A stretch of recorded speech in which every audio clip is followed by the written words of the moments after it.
은혜 나누려고 합니다. 오늘 특별히 이제 맥주 감사주일로 교회가 정하고 드리는 그런 날입니다.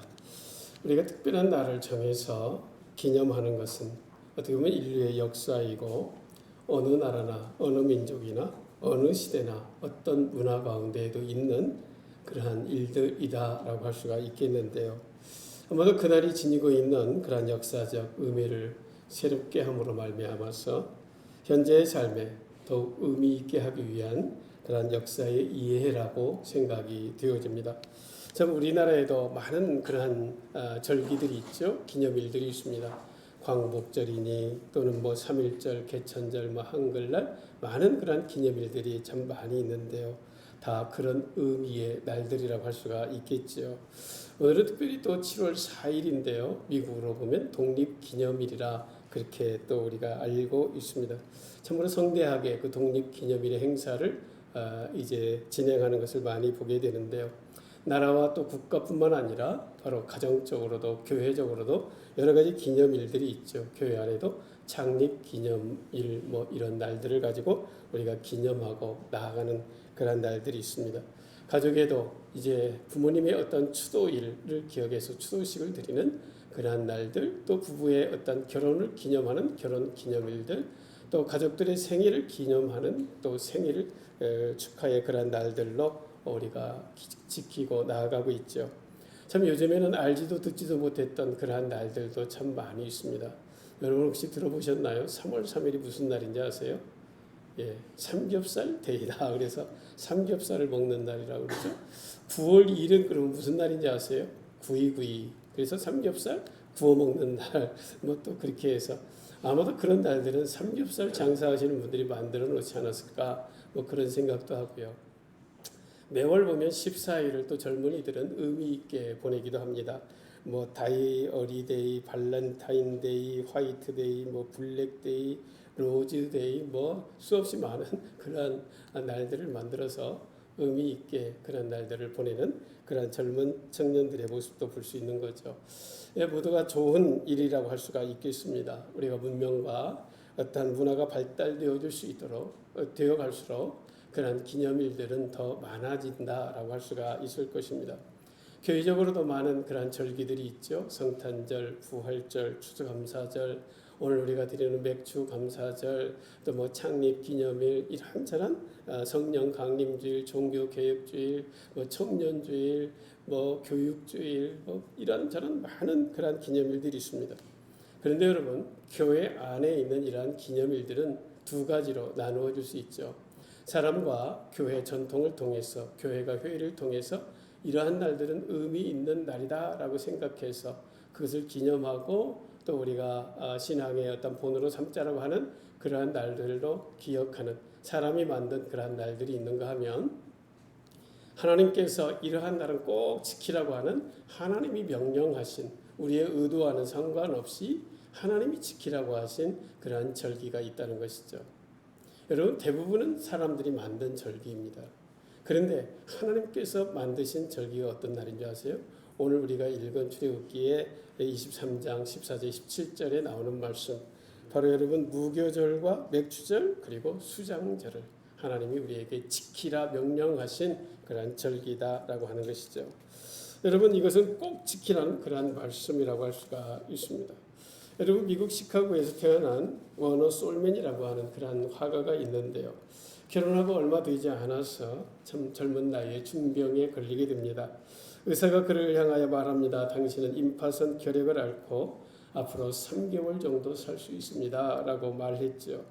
그 부인은 유명한 가수로서 임신 중에 있었습니다.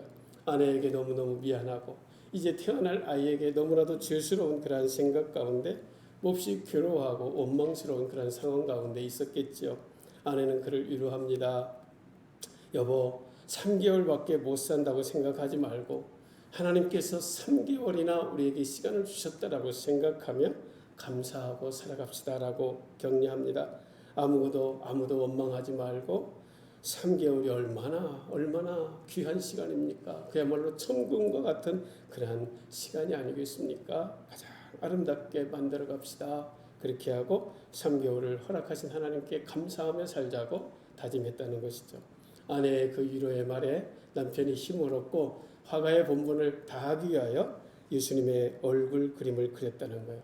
바로 머리 대신 그리스도라는 유명한 그림을 그렸는데요. 한번 보여주시겠어요? 여러분, 우리가 잘 아는 그림이죠. 많이 본 그림이에요.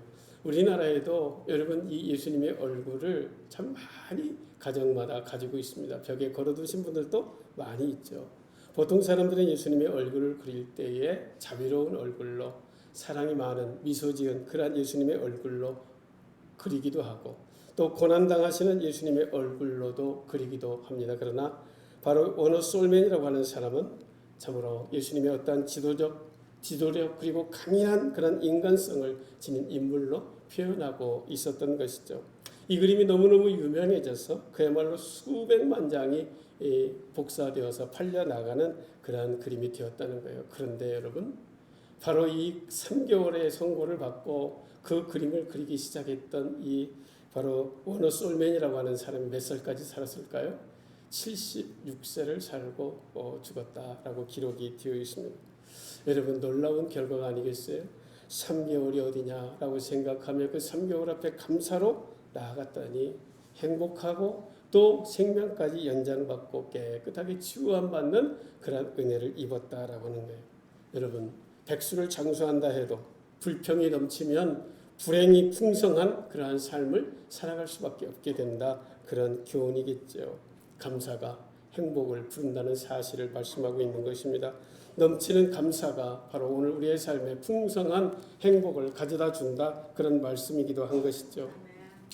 우리 선배 목사님들은 참 많은 이러한 많이 본 주석 중에 매튜 헨리가 쓴 주석이 있습니다. 참으로 유명한 그런 주석이죠. 오늘날에는 참 많은 주석이 더 많이 참 귀하게 번역되어 있는 성경 주석들이 참 많은 시대에 저는 목회를 하고 있지만, 우리 선배님들이 목회를 하실 때에는 이 매튜 헨리 주석이 하나 가지고 목회를 했던 그런 주석인데요. 그 매튜 헨리 저자가 이런 말을 했습니다.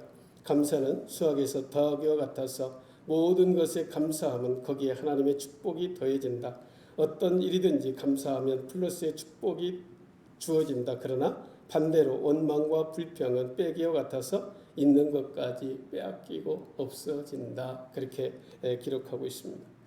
오늘 특별히 맥주 감사주일 예배를 드리는 여러분, 우리 모두가 넘치는 감사로 더하기 인생을 사시고 플러스의 축복을 받는 그런 우리 모두가 될 수 있기를 바랍니다. 그런데 여러분, 오늘 우리의 감사의 삶을 보면 감사에 대체적으로 세 부류의 사람들이 있습니다. 첫 번째 사람은, 여러분 이런 사람은 되지 않기를 바랍니다. 첫 번째 사람은요, 감사할 일이 있어도 감사하지 않는 사람이에요. 여러분, 요즘에 여러분 참 이 SNS가 발달되어서 저도 페이스북에서 어떤 분이 이렇게 게시해 놓은 그러한 동영상을 한번 보았는데요. 여러분, 그 인도인지 어딘지는 잘 모르겠는데 코끼리가 자기를 사육하던 사육사가 죽음으로 그 코끼리가 그 사육사의 장례식장에 와서 절을 하는 듯한 모습을 하고 가더라는 이야기죠. 여러분, 그 동물 코끼리가 뭘 알겠어요.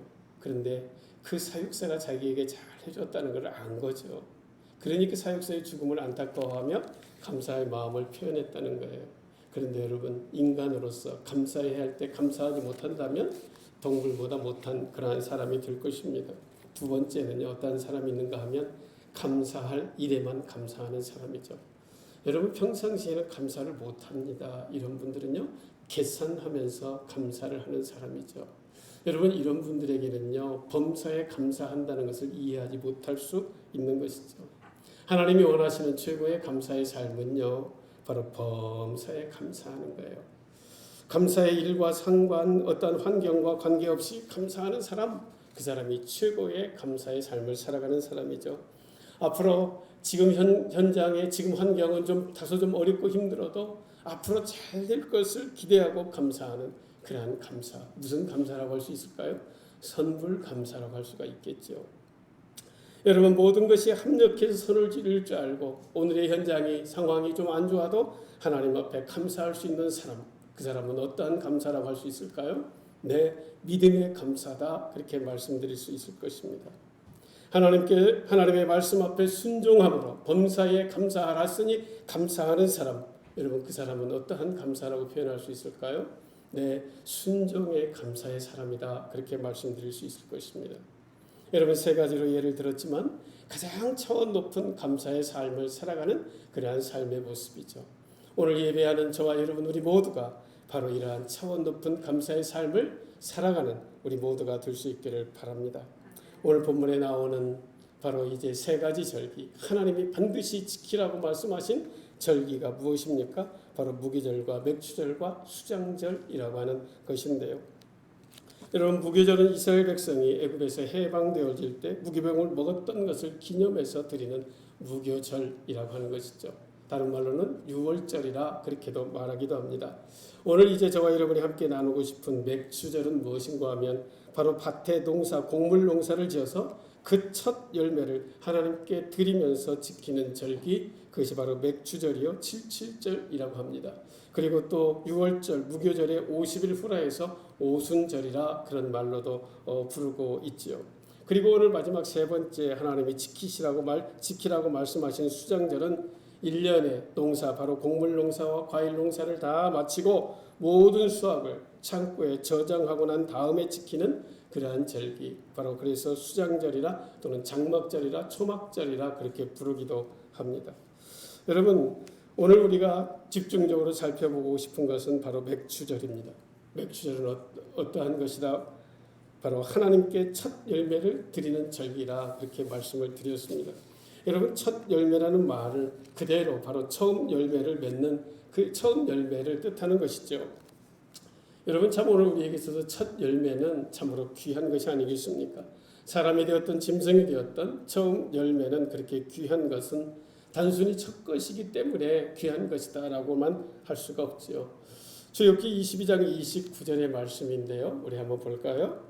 너는 내가 추수한 것과 내가 짜낸 집을 바치기를 더디하지 말지며 내 처음 난 아들들을 내게 줄지며 하나님께 드려야 할 것이 있는 것이죠. 그것이 무엇이라고 말합니까? 첫 것, 추수한 것이 되었든 짜낸 집이 되었든 짐승이 되었든 사람이 되었든 하나님께 드리라 그렇게 말씀하고 있습니다. 바치되 어떻게 드리라고 말씀하고 있는가? 더디하지 말라라고 말씀하고 있습니다.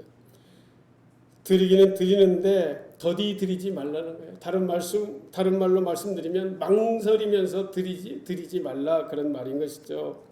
여러분 시편 119편 60절에서 시편 기자는 이렇게 고백하고 있습니다. 말씀 보겠습니다. 60절의 말씀. 주의 계명들을 지키기에 신속히 하고 지체하지 아니하였나이다. 그렇게 고백하고 있죠. 그런데 여러분 사실 시편 119편의 그 기자는 이러한 고백을 할 수 있는 그런 상황 환경이 되지 않는다라고 하는 거예요. 신속하고 지체하지 않을 그런 환경이 아니었다 그런 이야기인데요. 61절의 말씀을 보면 악인들의 줄이 내게 두루 얽혔을지라도 나는 주의 법을 잊지 아니하였나이다. 지금 시편 기자의 그러한 상황은 악인들의 줄이 두루 얽혀 있는 그러한 상황인 것이죠. 말씀을 신속히 지킬 그러한 환경은 얼토당토 않을 뿐만 아니라 말씀대로 살기도 힘든 그런 삶의 환경이 되어 있다. 그럼에도 불구하고 말씀을 지체하지 않고 지킬 수 있는 이유가 있었는데 그것은 주의 법을 잊지 아니했기 때문이다 라고 고백하고 있는 것이죠. 그러면서 62절 이어지는 말씀을 통해 이렇게 고백합니다. 내가 주의 의로운 규례들로 말미암아 밤중에 일어나 주께 감사하리이다 말씀하고 있죠. 여러분 그가 얼마나 말씀을 사모했는지 말씀으로 말미암아 밤중에 일어나서도 감사하고 있다라고 하는 것입니다.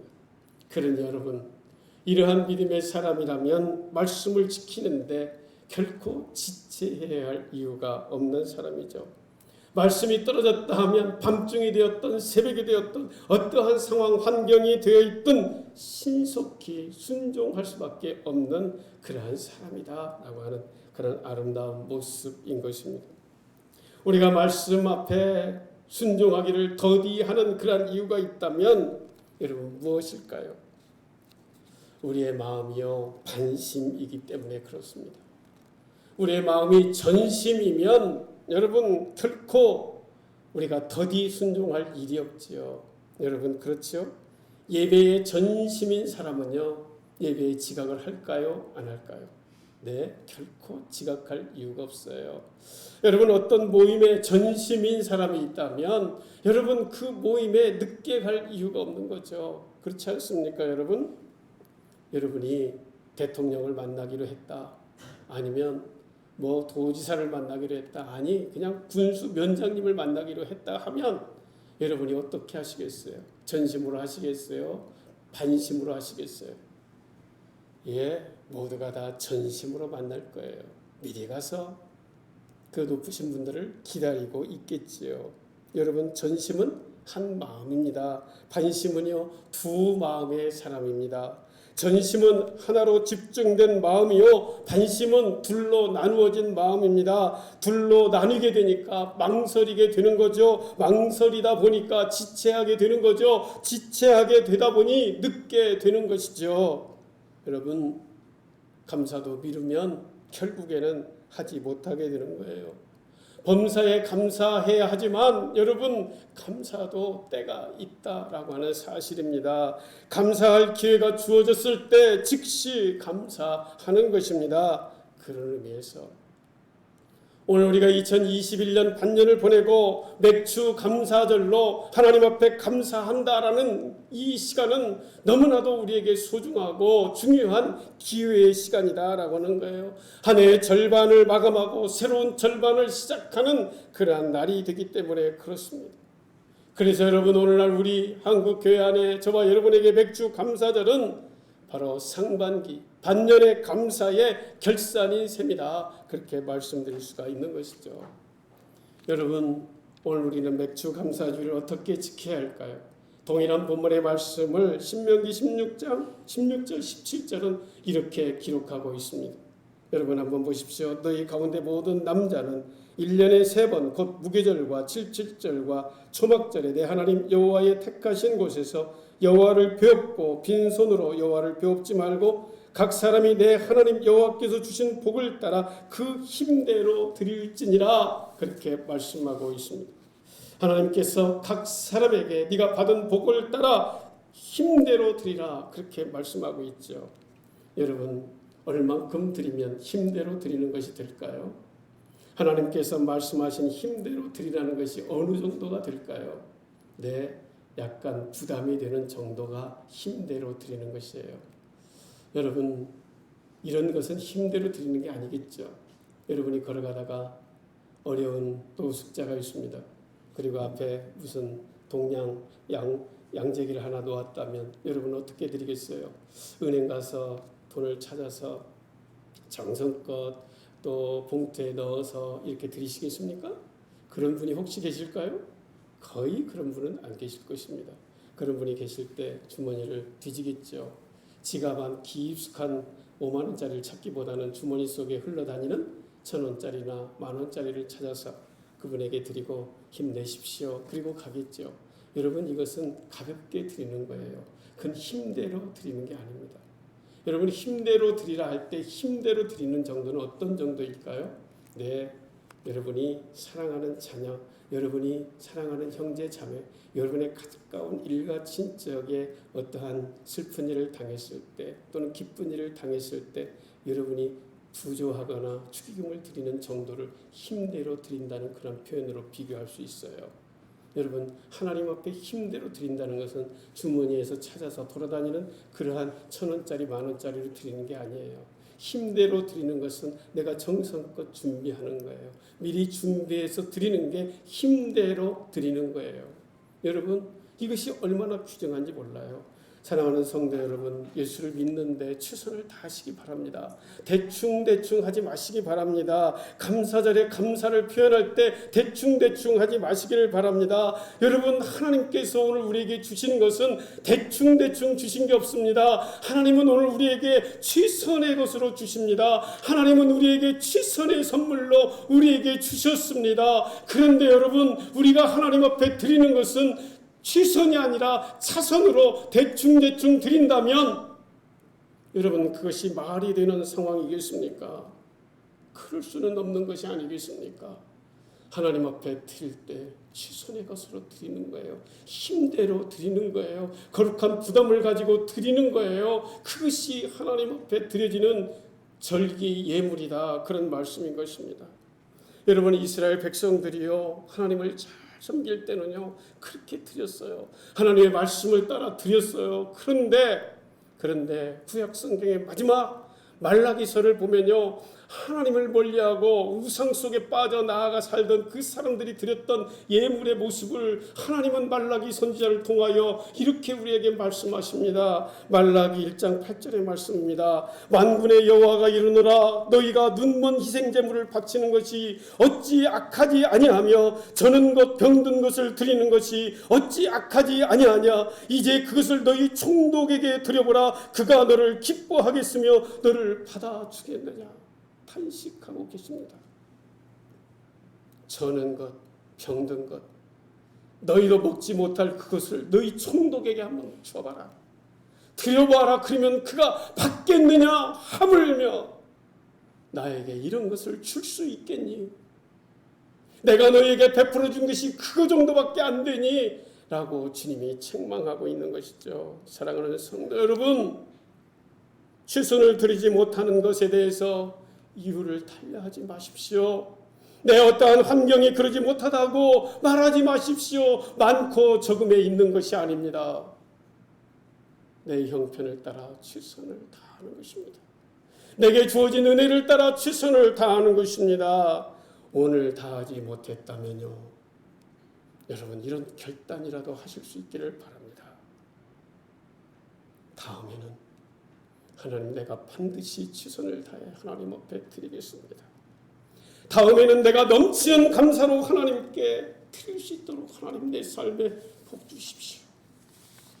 그런 기도를 할 수 있는 우리가 되었으면 좋겠습니다. 여러분, 이것은요 어떠한 모습일까요? 네, 하나님 중심주의의 삶을 살아가는 삶의 고백인 거예요. 하나님 우선주의의 삶을 살아가는 삶의 모습이다. 그런 말씀인 것입니다. 여러분, 우리가 예수를 믿고 구원받은 하나님의 사람으로 살아가는 우리가 하나님 존재 자체를 부인하는 사람이 이 세상에 어디 있겠습니까? 아무도 없습니다. 그러나 여러분, 하나님보다 자기를 먼저 생각하는 사람들은 수없이 많이 있습니다. 하나님보다 자기를 먼저 앞세웁니다. 하나님의 뜻보다 내 뜻을 앞세우며 살아갑니다. 교회의 덕보다 자기의 유익을 앞세우며 살아가는 사람은 얼마든지 많이 있습니다. 여러분, 무엇을 앞세우며 살아가느냐 따라서 그 사람의 믿음의 현재 상황을 볼 수가 있습니다.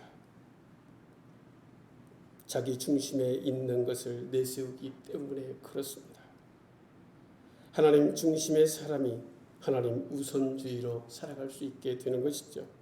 하나님 중심의 사람이 바로 교회 우선의 삶을 살아갈 수 있게 되는 것입니다. 하나님은요, 우리 예수님은요, 우리의 그 나누어진 마음, 그 삶을 너무너무 꿰뚫어 보시고 이렇게 말씀하셨죠. 마태복음 6장 21절에 내 보물 있는 곳에 네 마음도 있느니라. 여러분, 그리고 이어서 하신 말씀이 무슨 말씀인지 아십니까? 이 말씀은 너무나도 잘 아시죠? 24절의 말씀입니다.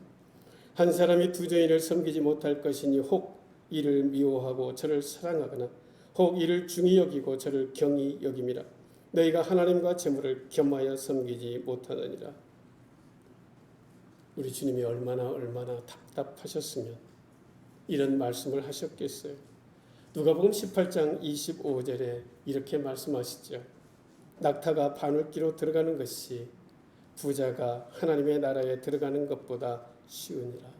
네, 신앙생활 하는 데 있어서 여러분, 물질은 보탬이 되기도 하지만 때로 어떤 사람에게는 물질이 장애물이 되기도 하는 것입니다.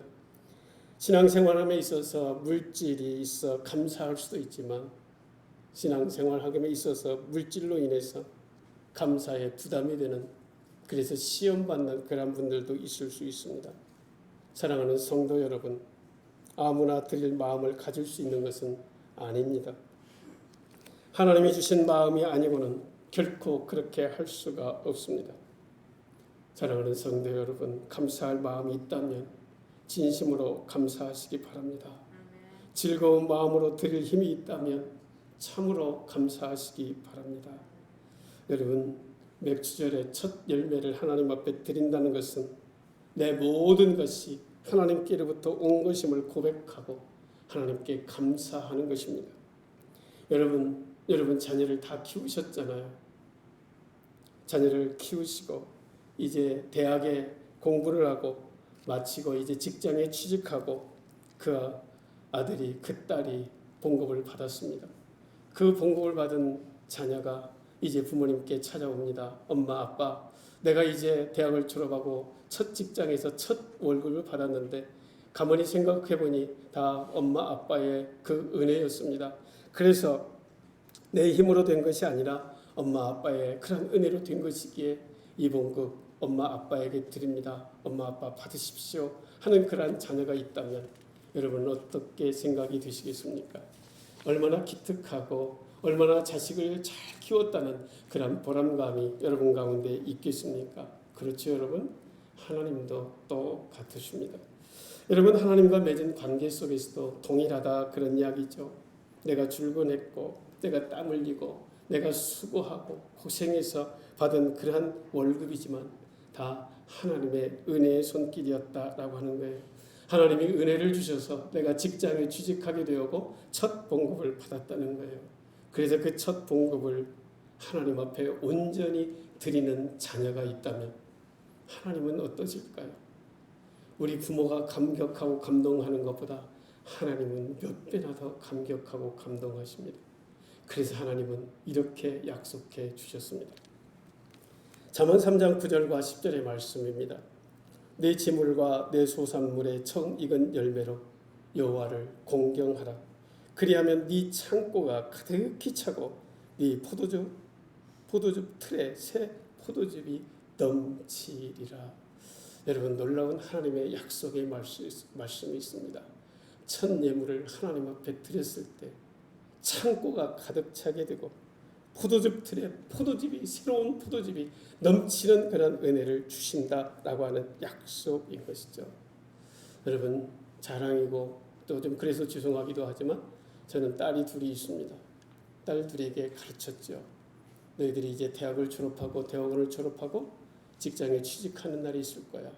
그때 그 첫 월급은 하나님 앞에 드려라. 하나님이 너희들을 키워주시고 부모를 통해서 너희들에게 은혜를 주셔서 너희들이 공부하고 취직하게 되었으니 그 첫 예물은 하나님 앞에 드려라. 하나님이 너의 창고에 가득하게 해줄 것이고 너의 포도즙 틀에 새 포도즙으로 가득하게 할 것이야. 하나님의 약속의 말씀이야. 첫 월급이니 얼마나 쓸 곳이 많겠니? 그러나 그거 구별해 하나님 앞에 드려. 우리 두 딸들은 저의 요구에 순종했죠. 그래서 저는 기대가 있습니다. 우리 두 딸들을 하나님이 어떻게 복 주셔서 그 창고가 얼마나 가득하게 되고 그 포도즙 틀에 새 포도주가 얼마나 넘치게 될지를 흥분된 마음으로 바라보고 있는 것이죠. 사랑하는 성도 여러분, 오늘 여러분의 인생의 창고에 비어있는 그런 사람들이 혹시 계십니까? 여러분의 첫 것을 하나님 앞에 드리십시오. 하나님의 약속의 말씀이 여러분의 창고를 가득 채우고 여러분의 삶의 새 포도주로 가득 넘치게 해주시겠다는 약속의 말씀이 바로 첫 예물에 있다는 사실이에요. 어쩌죠? 직장 다닌 지가 너무 오래돼서 첫 예물을 드릴 수가 없는데요. 여러분, 관계없습니다. 그것만이 첫 예물이 아닙니다. 여러분, 오늘 우리에게는 첫째 의미가 얼마든지 많이 있습니다. 오늘 이 맥주 감사주일이 하나님 앞에 첫 열매를 드리는 절기예요. 여러분, 올 한 해 살아오면서 반년의 삶에 하나님의 은혜를 경험하고 살았다면 그 첫 열매를 하나님 앞에 정성을 담은 힘에 좀 들도록 하나님 앞에 드리십시오. 여러분, 그것은 하나님 앞에 드리는 거예요. 교회에 드리는 것도 아니고 목사에게 드리는 것도 아니고 여러분에게 지선의 복을 주신 하나님 앞에 드리는 거예요. 그 하나님이 받으시고 여러분의 창고에 여러분의 삶의 터전에 넘치도록 복을 주시겠다 약속하고 계십니다. 저는 여러분이 그러한 복을 살고 복을 받고 사는 것을 보고 싶습니다. 그래서 간절한 마음을 담아 오늘 맥주 감사주일에 여러분에게 물질의 설교를 제가 평소에 하지 않지만 오늘 여러분에게 드리는 거예요. 저는 도시에서 신앙생활을 하다가 시골에 왔습니다. 도시는요, 절기헌금을 잘 교육을 받아요. 그래서 절기헌금을 잘 합니다. 구별해서 드립니다. 그런데 제가 농촌에 와서 보니까 이 절기에 대해서 공부를 못했나 봐요. 그래서 주머니에 있는 거 정도 그냥 흘러다니는 10,000원짜리 한두 개 정도 드리는 분들이 너무 많아요. 저는 참 안타까운 마음으로 바라봅니다. 사랑하는 성도 여러분, 절기헌금은 그렇게 드리는 게 아니에요. 절기헌금은 힘에 겹도록 드리는 겁니다. 사랑하는 가족들이 축하하는 때, 어려운 일을 당했을 때 드리는 그런 마음으로 하나님 앞에 드리는 거예요. 그게 힘대로 드리는 거예요. 여러분, 그러한 은혜를 여러분들이 꼭 누리시고 정말 여러분이 범사에 잘 되고 형통의 은혜를 누리고 살아가는 모습 우리 다 함께 보며 하나님 앞에 영광 돌리는 우리 정산교회 공동체 모두가 다 되실 수 있기를 축복합니다. 기도하겠습니다. 사랑하는 아버지 하나님, 감사합니다. 맥주절의 절기를 정하셔서 하나님의 은혜를 깨닫게 하시고 고백하게 하시니 하나님 감사합니다. 언제 어느 때든지 하나님의 은혜를 기억하면서 늘 감사하게 하시고 특별히 우리 자손들에게도 그 은혜를 계승시키는 저희들 모두가 되게 하여 주옵소서. 그리하여 영원토록 하나님을 찬양하며 기쁘시게 하는, 그리고 하나님의 놀라운 복과 은혜를 누리고 살아가는 자손 대대손손들이 될 수 있도록 우리 하나님 함께하여 주옵소서. 예수님의 이름으로 기도하옵나이다. 아멘.